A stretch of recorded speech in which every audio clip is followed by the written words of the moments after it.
Hiya! Welcome! We're back with Minidisc Monday episode 14, and I'm able to show you today the only New Order related minidisc that ever came out officially. Now I say New Order related, there's never been an actual New Order album that's come out on MD, but the closest thing is this one from Electronic, and this is their third and to date final studio album, Twisted Tenderness.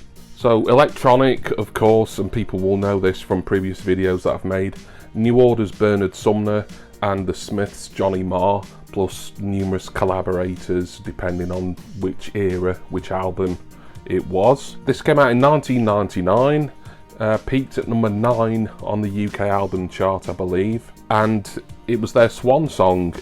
It was a fairly rapid recording by all accounts, as opposed to the previous two albums, the eponymous Electronic debut album and the follow-up to that, Raise the Pressure from '96, which took quite a long time. By this point, New Order were back together. They reformed in the summer of 1998, but I don't think they'd made any plans to particularly record a new album at this point. They would do, and Get Ready would come out a couple of years after this. So I did listen to this again. Obviously, with me being a massive New Order fan, they're my favourite band, as people know. This is an album I've had for many years, and I've heard it numerous times, but I wanted to listen to it again because it had been some years since I'd heard it in full, and give you my thoughts on it. But before I do that, I'll just show you the disc and the booklet within. So a very minimal label on the disc there, and another mini disc that doesn't have the tracks on the back, but it does have a little bit of the Parlophone copyright legal info and the Parlophone logo, of course, as well. As for the booklet, it's got some nice photos in it. There's the two lads there, Barney and Johnny. Some nice high resolution photos and colourful images, and there is some lyrics as well, and some production stuff at the back. I've always said this is my least favourite of the three Electronic albums, and as I go through the tracks you'll probably get to realise why. I think Electronic are fantastic. They're certainly the best of the New Order spin-offs, and I like them all. You know, Revenge, Monaco, the other two, and then there's even, you know, the sort of more recent spin-offs from New Order band members like Tom Chapman and Phil Cunningham, such as Sea Fever and Shadow Party.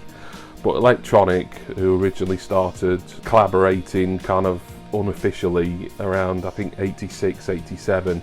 I think 87 actually, because they started as soon as the Smiths broke up, basically. But the first single, Getting Away With It, didn't come out till 1989, and then the album was kind of delayed and they took the time over it. The first album, Electronic, that didn't come out till 91, so they had a very kind of slow and methodical, perfectionist way of working. But this one was rather more of a kind of, you know, let's get in there, let's do it, and let's get out kind of effort. The tracks on this, it begins with Make It Happen, really good, I enjoyed it. Haze, track 2. This is produced, by the way, this album, or co-produced by Arthur Baker, so there's kind of a lot of hip-hop beats really, but more sort of contemporary of the time, late 90s kind of hip-hop sound, as opposed to kind of what Arthur Baker pioneered, say 15 years or so prior with like his electro work. Of course, Baker worked with New Order on tracks like Confusion and Thieves Like Us. But so far so good. Now the lead single, or really technically the only single off the album, but I'll explain more about that later, Vivid, is track 3. Fantastic single, Electronic. You know, they put some bangers out off albums and standalone singles as well over the years. Vivid is no exception. A really good, strong single, guitar heavy, which most of the album is really. Breakdown comes next. There again, it's good without being overly exciting. I would say that about the album as a whole, really. It's good, it's leaning towards very good, but just something stops me from really sort of loving this. Then next is a cover version, which is quite unusual for Electronic. It's Can't Find My Way Home, which was originally, I think, by Blind Faith from 1969 and written by Steve Winwood. My favourite track on the album comes next, the title track, Twisted Tenderness. I really wanted this to be a single at the time. I thought it deserved a standalone release. It's the only track on the album really that harks back to my preferred sound from electronic, which is the proper dancey, housey kind of vibe. Everything else on here is kind of very guitar heavy, mixed with kind of big beat and hip hop sampling and loops from Arthur Baker really.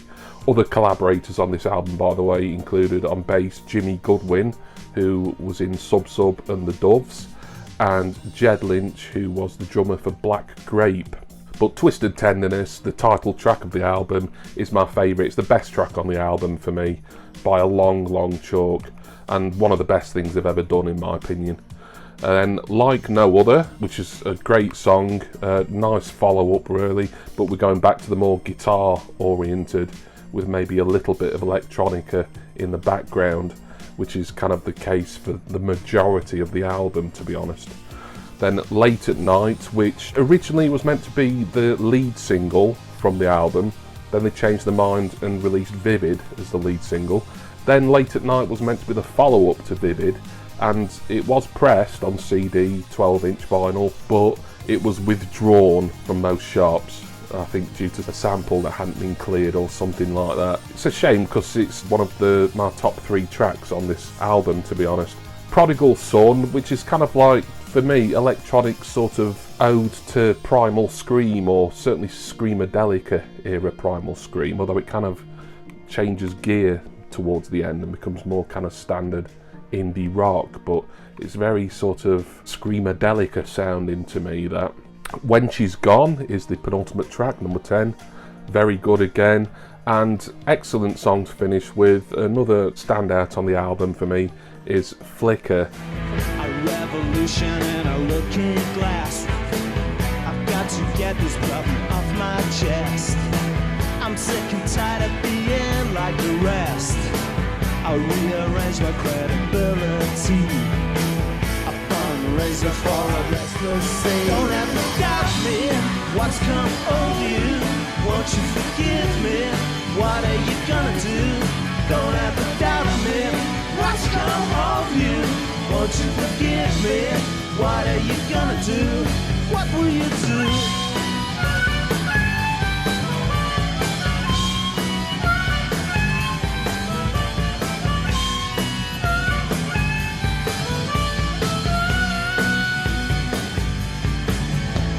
So it's a very good album, this, and I would recommend that people listen to it. The mini disc is rare, as a lot of mini discs are, but this album is easy to find on CD. I don't think it ever got a vinyl release, because if it had, I would have looked for a copy by now. Twisted Tenderness by Electronic, it's their least good, in my opinion, of their 3 albums, but if you're more into the indie rock rather than the indie dance, and I'm more the indie dance guy, then you might actually prefer this to their earlier work. But for me, it's the least good of the bunch, and I would love them to do another album at some point, but nothing so far, apart from I think 1 or 2 live reunions between Sumner and Ma in more recent-ish years. But there we go, that is today's look at an album on Minidisc, Twisted Tenderness by Electronic. So thank you for watching this. Hope you enjoyed Minidisc Monday today, and I want to give special thanks to my wonderful subscribers and my generous patrons. I'm going to go now, and will you please join me in a fortnight's time for the next exciting instalment of Minidisc Monday. What album will I be showing you next? Find out in 2 weeks' time. Cheers everyone. See ya!